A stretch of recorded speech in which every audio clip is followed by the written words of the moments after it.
ETF index mutual funds నేర్చుకుని stock మార్కెట్లో రాణించాలనుకుంటున్నారా? వెంటనే ఈ నెంబర్కి కాల్ చేయండి. నమస్తే రమగారు. నమస్తే జయ. రమగారు, మనము నాయనార్ కథలు కూడా కొన్ని చెప్పుకుంటూ ఉన్నాం. మరి కార్తీక మాసంలో ఉన్నాం కాబట్టి ఏమన్నా నాయనార్ కథలు కూడా చెప్పుకుందాం. Last year, before last year bold అని చెప్పుకున్నాం. అవును, ఈ సంవత్సరం కూడా సంప్రదాయం పోకుండా అంతే. నాయనార్లు అంటే పరమశివ భక్తులు. తమిళనాట సుప్రసిద్ధ భక్తులని నాయనార్లు అంటారు. తెలుగునాట అలాంటి ప్రత్యేకమైన పేర్లు లేదు, కనిపించదు. అవును. తెలుగులో కూడా మనకి భక్తాగ్రగణ్యులు చాలామంది ఉన్నప్పటికీ పరమశివ భక్తుల్ని ప్రత్యేకంగా నాయనార్లు అంటమే మనం తమిళనాట చూస్తాం. 62 మంది చాలా ప్రసిద్ధమైన ప్రగాఢమైన శివభక్తులు. ఇందులో ఒకళ్ళు ప్రాణాలకి తెగించిన వాళ్ళు, ప్రాణాన్ని అర్పించిన వాళ్ళు, రక్తాన్ని అర్పించిన వాళ్ళు భగవంతుడికి. ఎన్నెన్ని గాథలు, ఎంత కష్టాన్నైనా ఓడ్చుకుని శివభక్తిని విడవకుండా ఉండేవాళ్ళు. అతి తీవ్ర భక్తిపరులు. అవును. ఈ నాయనార్ గాథల్లో కొన్ని చిత్రమైనవి, విచిత్రమైన గాథలు కూడా ఉంటాయి. ఇందులో ఇయర్పగై నాయనార్ అని ఒక నాయనార్ గాథ. కావేరి పూమ్ అనే పట్టణంలో ఉండేవాళ్ళ. కావేరీ నది పరివాహక ప్రాంతంలో ఉన్న పెద్ద పట్టణం. పరమ భక్తుడు, వైశ్య కులానికి చెందినవాడు. ఈయనకి చక్కగా సౌందర్యవతి అయిన భార్య ఉండేది. మహాభక్తితో ఉండేవాడు. తన దగ్గరకు వచ్చి ఏది అడిగినా తన దగ్గర ఉంటే లేదని అనేవాడు కాదు. రేపటికి నాకు కావాలి, మాపటికి నాకు కావాలి, వీళ్ళకి ఇచ్చేస్తే ఎల్లుండి మనకెట్లా, మన ఇంటో ఏదైనా అక్కరొస్తే ఎట్లా, అలాంటి ఆలోచన పొరపాటును కూడా ఉండేది కాదు. ఆయన చిన్న సుత్తి శానం దగ్గర నుంచి ఇనపెట్టెల వరకు, ఒక పెద్ద ఇనపెట్టె కావాలి, మా పిల్లకి ఇవ్వదలుచుకున్నాను పెళ్ళికి, ఇనపెట్టె కొనే శక్తి లేదు అంటే మా ఇంట్లో ఉంది, పట్టుకెళ్ళు. తమ ఇంట్లో ఉన్న ఇనపెట్టె ఖాళీ చేసి చేతిలో పెట్టేవాడు. దారైపోతుంటాయి. ఎవరైనా అయ్యా ఒక వస్త్రం ఇప్పించంటే మీదున్న వస్త్రం తీసి ఇచ్చేవాడు. కట్టుకున్న పంచె విప్పించి అంగవస్త్రంతో ఇల్లు చేరిన రోజులు కూడా ఉన్నాయట. ఆయన తమ దగ్గర ఏది ఉన్నా సరే ఎక్కడి నుంచి తెచ్చి ఇవ్వడం కాదు, తమ దగ్గర ఉన్నది కాదనకుండా దానం చేసేవాడు. దాత అని పేరు పొందాడు బాగా. పరమేశ్వరుడికి ఇతను నచ్చాడు. వీడు దాతృత్వం ఎంతవరకు వెళ్తుందో, అంటే ఇంకా ఎంతకి తెగబడతాడు దానం చేయటం కోసం. మళ్ళీ ఈ దానంలో బొట్టు పెట్టుకుని శివభక్తులకి దానం చేయటం ఆయన నియమం. ఓహో, ఎవరైనా సరే విభూతి పుండ్రాలు ధరించిన వాడు కనపడితే వాడు ఏదైనా అడిగితే ఇచ్చేస్తాడు. సరే, ఏం చేసేట పరమేశ్వరుడు ఒక బ్రాహ్మణ వేషధారిగా ఇయర్వగై నాయనారు ఇంటికి వచ్చాడు. చక్కగా విభూతి పుండ్రాలు ధరించి ఒక మధ్య వయస్కుడైన బ్రాహ్మణ వేషధారిగా పరమేశ్వరుడు వచ్చాడు. వస్తే ఆయన చూడడానికి సాక్షాత్ పరమశివుడల్లే కనపడుతున్న ఆయన్ని లోపల పిలిచి కాళ్ళకి నీళ్ళిచ్చి, మంచినీళ్ళు ఇచ్చి, ఏదో ఆహారం అందించి, ఒక ఉత్తరీయం ఇచ్చి నమస్కారం చేసి, అయ్యా మా ఊరకు రారు మహానుభావులు, ఏం కావాలి మీకు, ఏం కావాలి, నేనేం చేయగలను, దాసుడు చేయగలిగిన సేవ ఏదైనా ఉందా అని అడిగాడు. ఆయన నువ్వు చాలా దాతవని తెలుసుకుని వచ్చాను, నీ దగ్గర ఉన్నది కాదనకుండా ఇస్తావని ఊరంతా చెప్పుకుంటున్నారు.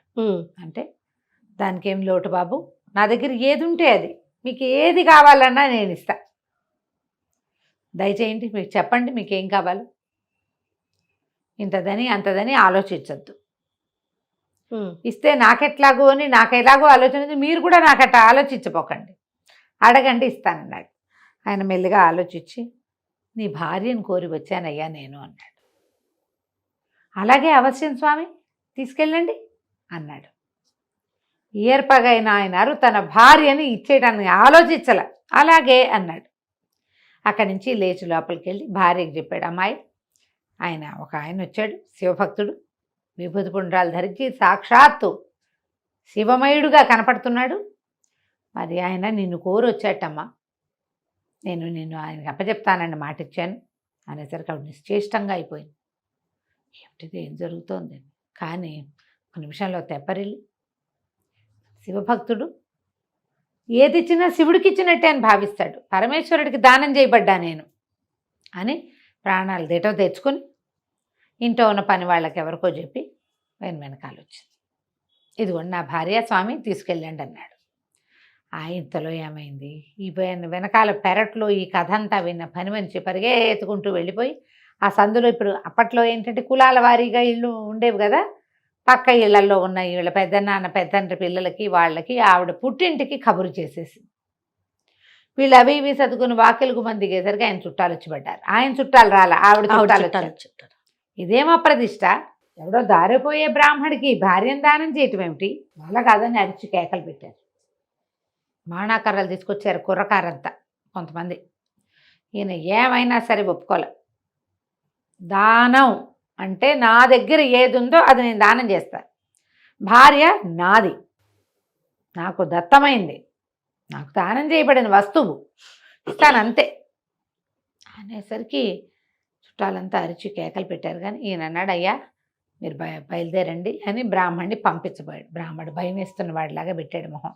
భయంగా ఉంది, ఒకవేళ నేను ఊరు దాటే లోపల వీళ్ళంతా నా మీద పడతారేమో నీ చుట్టాలు అనగానే ఆయన అన్నాడు, ఓ బాణాకర్ర తీసుకుని పదండి బాబు, నేను మిమ్మల్ని దింపొస్తాను, మీరు ఏ ఊరు వెళ్ళాలో ఆ ఊరు నేను మీ వెనకాలే వస్తానని బ్రాహ్మడు ఈ ఏర్పగైన ఆయన భార్య ఆ వెనకాల బాణాకర్ర పుచ్చుకుని వీరభద్ర అవతారంలాగా కనపడుతున్న ఈ ఏర్పగైన ఆయన కూడా బయలుదేరారు. బయలుదేరేసరికి బాగా నడిచి వెళ్తుంటే వీళ్ళు ఈవిడ చుట్టాలు ఉన్నారుగా, వాళ్ళు ఊళ్ళో ఉన్న కొంతమంది క్షత్రియుల్ని పోగేసుకుని ఇది చాలా అన్యాయం, స్త్రీని దానం చేయటం ఏమిటి, కన్య తండ్రిది, ఆయన కన్నాడు, ఆయన దానం చేసి ఉత్తమ సద్గతులు పొందాడు, ఇప్పుడు ఆమెని భర్త ఇంకొకళ్ళ దానం చేస్తే అది వ్యభిచారం అయిపోతుంది, దానం అవ్వదు, అది ఇట్లా చేయకూడదు, ఈ కులం తప్పటం ఏమిటి, పద్ధతి ఏమిటి, స్త్రీని దానం చేయటం ఏమిటి అని అరిచి కేకలు పెట్టుకుంటూ ఒక పెద్ద సమూహంతో వచ్చి పడ్డారు. పడితే బ్రాహ్మడు బెదిరిపోయి వెనక్కి చూస్తుంటే ఆవిడందిట భార్య నాయనారు వాళ్ళందరినీ సమాధానపరుస్తాడు, తమరు పదండి అంది. ఆయన ఆవిడ నడుచుకుంటూ పోయారు.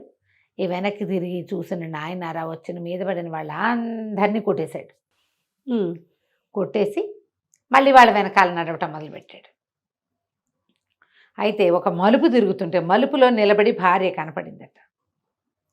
ఆయన కనిపించలే. ఈయనేమనుకున్నాడు, అయ్యో బ్రాహ్మణాయన శివభక్తుడు భయపడి పారిపోయాడేమో భార్యను వదిలిపెట్టి అని వెళ్ళి, ఏమే ఆయన వెనకాల పరిగెత్తుకుంటూ వెళ్ళొద్దు నువ్వు, ఆయన ఎక్కడికి వెళ్ళాడంటే, ఆయన ఎక్కడికి వెళ్ళలేదండి, ఇటు మలుపు తిరిగాము ఇద్దరము, చూస్తుండగానే మాయమైపోయాడు,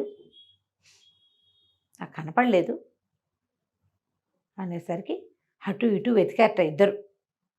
అన్ని పక్కల వెతికి పరమేశ్వర చేసిన దానం వృధా పోతోందే అని దుఃఖపడుతూ నుంచున్నట్టు ఆయన. మరి భయపడి ఆయన పారిపోయాడు.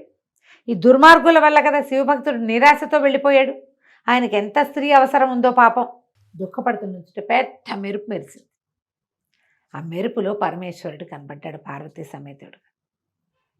భార్యను కూడా దానం చేయగలిగేవాడే ఎవడైనా లోకంలో ఉన్నాడంటే అది కేవలం నాయనార్ వల్లే అవుతుంది అని చెప్పి వీళ్ళిద్దరికీ సద్యో మోక్షాన్ని ఇచ్చాడట.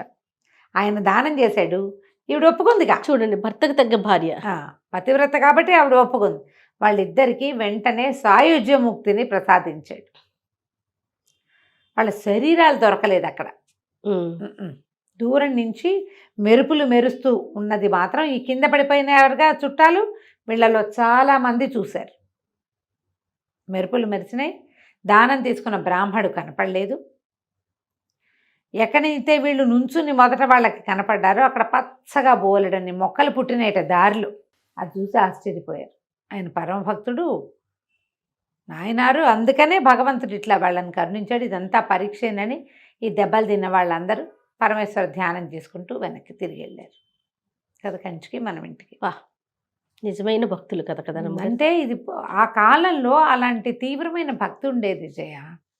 మనకి ఇది వింతగానే అనిపిస్తుంది. ఇది 12 దానం చేయటం ఏంటి అనిపిస్తుంది. 12-14 శతాబ్దాల్లోనే జరిగిందట ఇది. చాలా బాగుంది. నమస్తే. నమస్తే జయ.